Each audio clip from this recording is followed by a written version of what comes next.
Welcome to the lecture first of the chapter 4 of class 12th, determinant. In this lecture, we will discuss introduction of determinant, sign of determinant and many more things. So, let's start. सबसे पहले शुरू करते हैं कि determinant होता क्या है। तो डिटर्मिनेंट शुरू करने से पहले हम बताएंगे आपको कि जो पिछला चैप्टर हमने पढ़ा है, क्योंकि वो उससे ही रिलेटेड है। तो पिछले चैप्टर में जो पढ़ा था वो क्या था, मैट्रिक्स था।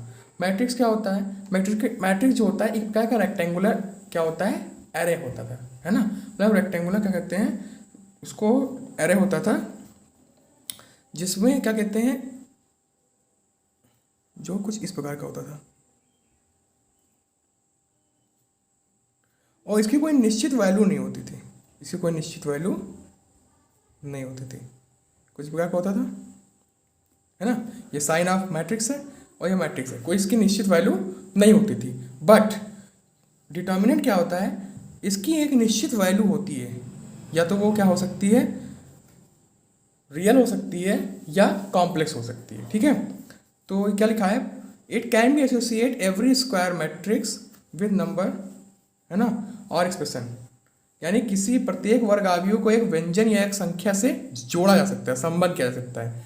इस व्यंजक या संख्या, जिस संख्या से व्यंजक किया जा सकता है, जोड़ा जा सकता है, उसको वर्ग अवयव का सारणिक कहते हैं। जैसे एग्जांपल देते हैं, इसको जब वर्ग, एक चीज़ ध्यान देना कि जो सारणिक होता है वो क्या होता है, हमेशा वर्ग अवयव होता है, ठीक है।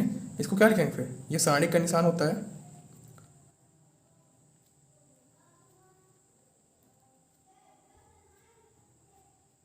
ठीक, ये सारणिक का निशान होता है। इसको हमने यहाँ पे बना लिया, ठीक है। तो क्या है, ए बी सी क्या था हमारा, 3x3 का क्या था, मैट्रिक्स था।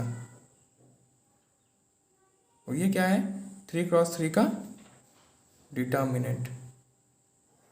इसकी कोई एक निश्चित वैल्यू होती है, वैल्यू कैसे निकालते हैं वो भी आगे बताएंगे, ठीक है। इसकी एक निश्चित वैल्यू होती है, कुछ ना कुछ इसका मान आता है, ठीक है। जैसे यहाँ लिखा है, प्रत्येक वर्ग अवयव को एक व्यंजन या एक संख्या से संबंध किया जा सकता है। इस व्यंजक या संख्या को वर्ग अवयव का सारणिक कहते हैं, ठीक है, वर्ग अवयव का सारणिक कहते हैं। साइन ऑफ सारणिक ये होता है, देखो मैट्रिक्स का साइन क्या होता है, इसीलिए मैंने यहाँ पे स्पेशली बता दिया है, क्योंकि जब सवाल लगाते हैं बहुत बच्चे तो क्या करते हैं, वहाँ पे भी मैट्रिक्स का साइन लगा देते हैं। ये है साइन ऑफ मैट्रिसेस, क्लियर। और ये है साइन ऑफ, इसको क्या बोलते हैं, मॉडुलस भी बोलते हैं, इसको बोलते हैं मॉड, है ना। तो ये साइन ऑफ क्या है, हमारा मैट्रिक्स है, और ये हमारा साइन ऑफ क्या है, डिटर्मिनेंट, क्लियर। तो डिटर्मिनेंट क्या होता है, डिटर्मिनेंट क्या होता है, एक वर्ग अवयव से संबंधित व्यंजक या संख्या होती है ना। इसको क्या बोलते हैं, वर्ग अवयव का सारणिक कहते हैं, क्लियर। अब हम आगे आते हैं कि कुछ नोट्स हैं रिलेटेड टू दिस, उसको लिख देते हैं। नोट क्या है, नोट फर्स्ट पर ध्यान देते हैं। पहला नोट क्या है कि सारणिक जो होता है केवल वर्ग अवयव होते हैं, ठीक है। मीन्स दैट ये रेक्टेंगुलर नहीं हो सकते। क्यों नहीं हो सकते, इसका भी कंडीशन भी आगे आपको क्लियर होगा जब हम वैल्यू निकालेंगे, ठीक है। दूसरा नोट क्या है, ये तो हमको पता ही है कि जो पड़ी हुई रेखाएं 36 रेखाएं होती हैं इनको रो बोलते हैं, ये रोज होती हैं, और ये जो खड़ी हो इनको क्या बोलते हैं, कॉलम बोलते हैं, क्लियर। ये तो क्लियर हो गया। तीसरा क्या है, इसमें अवयवों की संख्या क्या होती है, क्योंकि ये वर्ग होता है तो अवयवों की संख्या क्या होती है, n स्क्वायर। n स्क्वायर मतलब क्या, जो हमारा क्रम होगा, मान लिया क्या 3 × 3 का है तो क्रम तो एक ही माना जाएगा ना, तो मान लिया इसका n है तो उसी को मतलब 3 का स्क्वायर कर दो, 9 हो गया, देखो गिन लो, 1 2 3 4 5 6 7 8 9, क्लियर। तो ये नोट हमारे कुछ क्लियर हो गए। अब हम आगे बताते हैं, एक कोटि का अवयव क्या होता है, द्वितीय कोटि का अवयव क्या होता है, 3 कोटि का अवयव क्या होता है, फिर उनके मान कैसे निकाले जाते हैं, ठीक है। तो ये सब आगे देखते हैं, अगला टॉपिक है ये, नेक्स्ट पेज पे आते हैं। चलिए शुरू करते हैं। कोटि, अगर एक ऑर्डर का जो 1 ऑर्डर का क्या कहते हैं, सारणिक कैसे होगा, एक कोटि के अवयव का सारणिक, एक कोटि के अवयव का सारणिक, ध्यान दीजिएगा, अवयव का सारणिक। तो यहाँ लिखेंगे यदि ए बराबर ए आई जे, ये तो आपको पता ही है सारणिक का उसको होता है, ठीक है। इसका जो ऑर्डर क्या है वो क्या है, 1x1 का है, ठीक है, 1x1 का है। तो आव्यूह ए का सारणिक, या आव्यूह ए ही तो है, आव्यूह ए का सारणिक क्या हो जाएगा, हमने बताया था मॉड लग जाएगा, मॉडुलस हो जाएगा, क्या हो जाएगा, मॉडुलस, ठीक है। इसके अंदर A11, अच्छा यहाँ 1 1 क्यों आया, क्योंकि 1x1 का है, फर्स्ट टू फर्स्ट कॉलम, तो यहाँ A11 हो जाएगा, A11 हो जाएगा, इसलिए क्या मॉड जब लगेगा तो A11 वैल्यू मिल जाएगी उसकी हमको। ये चीज़ ध्यान दो, या इसको ये भी लिख सकते हैं क्या, क्लियर। ये एक कोटि का आव्यूह, और एक कोटि का आव्यूह का मान क्या होता है, वही होता है सेम जो अंदर वैल्यू होती है, ठीक है। अगर पूछ लिया एक कोटि का मान, कोई सवाल दे दिया तुमको क्या, जैसे एग्जांपल लेते हैं, मान लिया कह दिया एक आव्यूह दे दिया ए बराबर 3, ठीक है, कह दिया इसका सारणिक का मान निकालो, तो कुछ नहीं करना है, ये लगा देना है, यहाँ 3 लिख के आंसर कर देना है। क्यों, क्योंकि ये डायरेक्टली वही एक ही इसमें नंबर है, तो डायरेक्टली वही आंसर हो जाएगा, ठीक है। 2 कोटि का अगर आव्यूह होता है, मतलब 2 × 2 का, तो उसमें कैसे निकाला जाएगा ये भी बताएंगे, ठीक है। मीन्स दैट तुमको बताते भी जा रहे हैं कि आव्यूह क्या होता है, एक कोटि का आव्यूह क्या होता है, 2 कोटि का आव्यूह क्या होता है, 2 कोटि क्या, 2 कोटि के वर्ग का आव्यूह क्या होता है, मतलब 2 × 2 होगा उसमें, ठीक है। लेकिन कैसे उसको डिटरमाइन करेंगे ये ध्यान देते हैं, ठीक। अब यहाँ लिखते हैं, देखो यहाँ पे एक चीज़ वर्ड देखो, यहाँ क्या लिखा है, डिटरमिनेंट, मतलब डिटरमाइन करना है, कोई वैल्यू डिटरमाइन करनी है हमको यहाँ पे, ठीक है। तो अब यहाँ पे आते हैं दूसरा, डिटरमिनेंट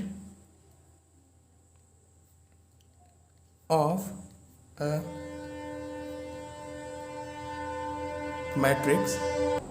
मैट्रिक्स ऑफ ऑर्डर 2। अब 2 ऑर्डर का जो उसको होगा, 2 ऑर्डर का जो मैट्रिक्स डिटर्मिनेंट होगा, है ना, मतलब द्वितीय कोटि के आव्यूह का सारणिक, 2 कोटि के आव्यूह का सारणिक कैसे होगा, देखो भाई जैसे हमने पढ़ा था वहाँ पे, 2 कोटि का आव्यूह कैसे होगा, ये तो कुछ होगा, A11 A12 A21 A22, ये हमारा क्या हो गया, आव्यूह हो गया। अब इसका सारणिक बनाना है, तो सारणिक कैसे होगा, बस कुछ नहीं, आगे मॉड लगा दो, और यहाँ जो साइन है ये भी चेंज कर दो, ये भी मॉड में आ जाएगी, A11 A12 A21 A22, ठीक। अब इसकी वैल्यू को कैसे डिटरमाइन करेंगे ये भी ध्यान देना, ये तो हमारा द्वितीय कोटि का क्या हो गया, वर्ग का आव्यूह हो गया, सॉरी द्वितीय कोटि का क्या हो गया, आव्यूह का सारणिक हो गया, ठीक। अब इसकी वैल्यू कैसे डिटरमाइन करेंगे ये ध्यान देना, नीचे डिटर्मिनेशन बता रहे कैसे होगा, ये देखो इसका इससे मल्टीप्लाई, ठीक, माइनस इसका इससे मल्टीप्लाई, यानी क्या, A11 A22 माइनस A21 और A12, ठीक है। आप इसकी वैल्यू डिटरमाइन कर लोगे। एग्जांपल देते हैं, मान लिया तुमको कोई वैल्यू दी हुई है 5 4 3 2, ये तुमको कोई आव्यूह दिया गया है A बराबर, कहा इसका ये ज्ञात करो क्या होगा, सारणिक का मान क्या होगा, तो कुछ नहीं होगा, यहाँ पे ऐसे रखो,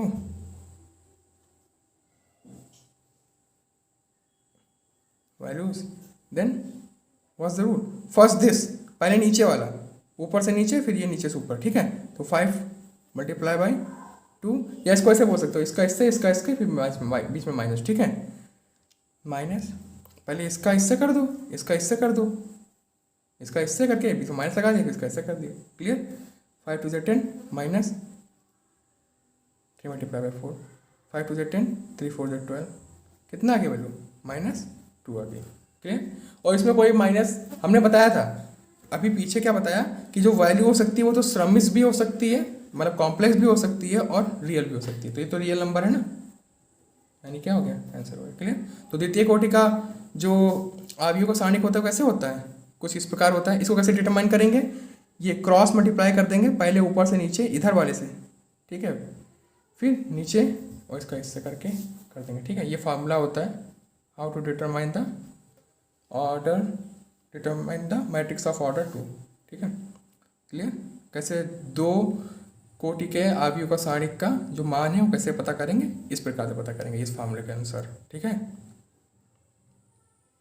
अब हम आगे आते हैं, 3 कोटि का होगा तो 3 कोटि का पढ़ने के लिए आगे चलते हैं अगले पेज पे। ठीक है, चलिए शुरू करते हैं। हाउ टू गेट, पहले जानते हैं, हाउ टू गेट नहीं, पहले जानते हैं कि 3 कोटि के वर्ग अवयव का सारणिक कैसे होता है। तो जैसे 3 कोटि का वर्ग अवयव होता है, 3 कोटि का वर्ग वो कैसे होता था, कुछ ऐसे होता था, A11, A12, A13, A21, A22, A23, A31, A32, A33। और जब इसका सारणिक में चेंज करना होता था, जस्ट कुछ नहीं करते थे, आगे मॉड का निशान लगा देते थे ए, और यहाँ भी मॉड लग जाता था, क्योंकि जो सारणिक होता है वो वर्ग अवयव का ही तो उसको होता है। ठीक है, तो A11, A12, A13, A21, A22, A23, A31, A32, A33। Clear. अब कैसे इसका मान डिटरमाइन करेंगे। अब देखो 2 तक था तो चल गया, वो तो डायरेक्टली हम क्या कहते थे, क्रॉस मल्टीप्लाई करके निकाल लेते थे। ठीक है, अब यहाँ पे हमको मान ज्ञात करने के लिए कुछ चीज़ों को जानना जरूरी है, वो आगे पढ़ोगे माइनर और कोफैक्टर। ठीक है, लेकिन यहाँ जान जाओगे तो ज़्यादा बेहतर रहेगा। ठीक है, रट्टू तोता होके पढ़ने की आवश्यकता नहीं है। तो सबसे पहले जानते हैं माइनर क्या होता है, कोफैक्ट। माइनर पहले जानते हैं, माइनर को क्या बोलते हैं,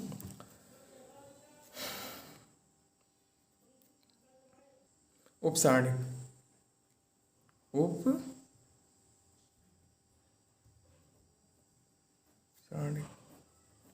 माइनर क्या बोलते हैं, उपसारणिक बोलते हैं। ठीक है, उपसारणिक कैसे पता करते हैं। ठीक है, तो उपसारणिक होता क्या है, देखो उपसारणिक निकालने की विधि क्या है।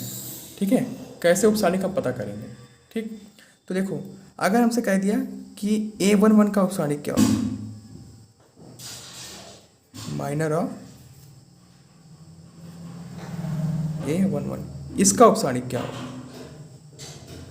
कह दिया कि A11, कह दिया, क्या कह दिया कि A11 का उपसारणिक ज्ञात करो, माइनर ज्ञात करो। तो कैसे ज्ञात करोगे, ध्यान दो, इसको ज्ञात करने का तरीका क्या है, जिस भी अवयव का, जिस भी एलिमेंट का कहे ज्ञात करने के लिए, तो क्या कहेंगे उसका हम, उसका जो रो है, जो इस रो को बंद कर देंगे पूरा, और इस कॉलम को पूरा बंद कर देंगे। ये बंद हो गया, बचा क्या हमारा, A22, A23, A32, A33, ये हुआ। ठीक है, तो ये हमारा क्या हो गया, माइनर ऑफ A11। A11 का क्या हो गया, उपसारणिक हो गया। ठीक है, आगे आते हैं ऐसे। अब इसको वैल्यू निकालना तो मुझे बताया ही था, कैसे होती है, क्रॉस मल्टीप्लाई कर दो, इसकी वैल्यू निकल आएगी, A22, A33 minus A32, A23। Clear, ऐसे वैल्यू निकल जाएगी इसकी। अब क्या कहते हैं, हमको क्या निकालना है, एक चीज़ और जानते हैं, कोफैक्टर। इसको हिंदी में बोलते हैं सहगुणनखंड।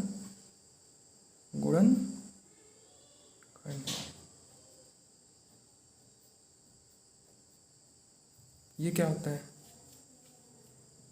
इसको बोलते कैसे निकालते हैं, कोफैक्टर कैसे निकालेंगे। अब कह दिया, ये तो हमने बता दिया कि इस अवयव का माइनर कैसे निकालेंगे, उपसारणिक। अब इसी अवयव का अगर कह दिया सहगुणनखंड कैसे निकालेंगे। ठीक है, कोफैक्टर ऑफ A11, तो इसका निकालने का तरीका क्या है, -1 प्लस आई प्लस जे। ठीक है, आई प्लस जे, और यहाँ पे M11 है ना, इसको ये भी बोल सकते हैं ना, M11 बोल सकते हैं। ठीक है, बोलेंगे। तो ये अगर फार्मूला की बात करें तो ये फार्मूला होता है कोफैक्टर निकालने का। तो अब यहाँ पे आई का मान कितना है, 1 + 1, M11 का मान कितना है, यहाँ रख देंगे उठा के पूरा, A21, A33, A32, A23। ठीक है, ठीक है, तो हमने कोफैक्टर निकालना सीख लिया, माइनर उपसारणिक निकालना सीख लिया, और कोफैक्टर निकालना सीख लिया। मेन काम यहाँ पे किस चीज़ का है? कोफैक्टर का। मेन काम किस चीज़ का है? कोफैक्टर का है। ठीक है, कैसे निकलेगा? फार्मूला होता है -1i+j और M11 इसलिए पहले माइनर बताया क्योंकि यहाँ पे M11 का काम होता है। ठीक है, तो अब डायरेक्टली बताते हैं कैसे ओपन करेंगे। आगे माइनर और कोफैक्टर कैसे सीखोगे, लेकिन अब डायरेक्टली देखो कैसे इसको ओपन करते हैं। ठीक है, डायरेक्टली कैसे ओपन करेंगे? अब अगर पूछ लिया इसकी वैल्यू, ठीक, तो यहाँ पे ध्यान दो, एक चीज़ डायरेक्टली को बैठे बताते हैं। जहाँ पे 1 + 1 2 मीन्स दैट जहाँ पे i+j जोड़ने पे क्या आ जाए? इवन नंबर आ जाए, वहाँ पे क्या रहेगा? हमेशा आगे साइन प्लस रहेगा। ठीक है, यहाँ देखो क्या आ जाएगा साइन, -1 का स्क्वायर मतलब +1 आ जाएगा और वैल्यू पूरी सेम वैसे रहेगी, है ना। और जहाँ पे ऑड रहे वहाँ पे क्या वैल्यू आ जाएगी? माइनस में आ जाएगी।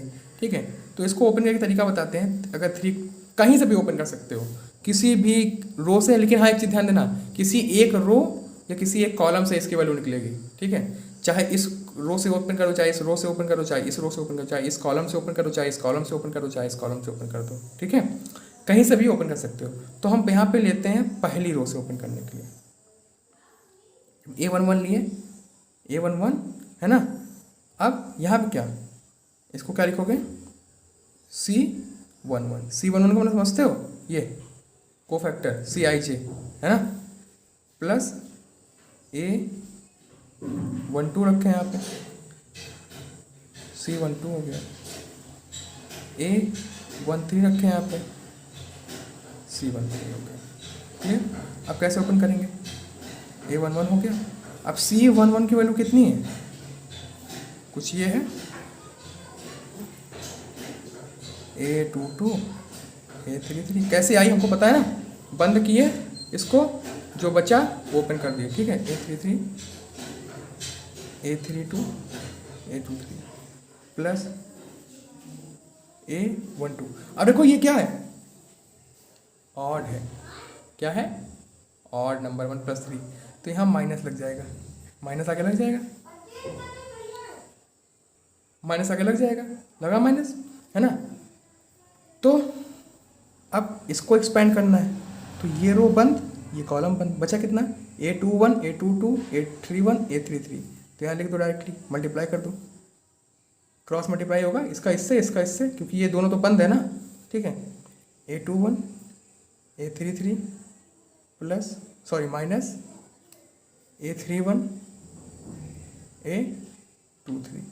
अब अगला आता है A13 ओपन करने के लिए, प्लस लगाएंगे A13, तो 134 हो जाता है, मतलब इवन हो गया।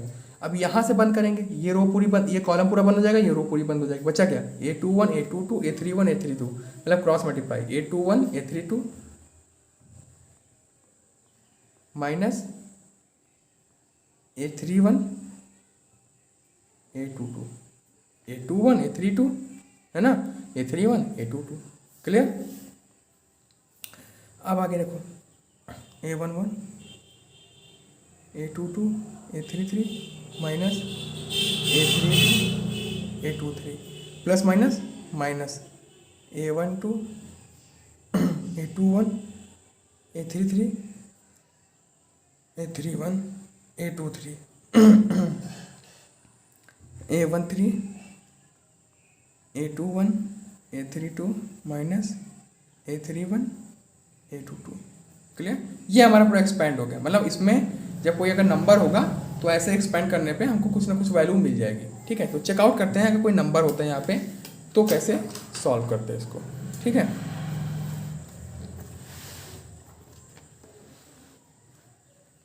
एग्जाम्पल देखते हैं।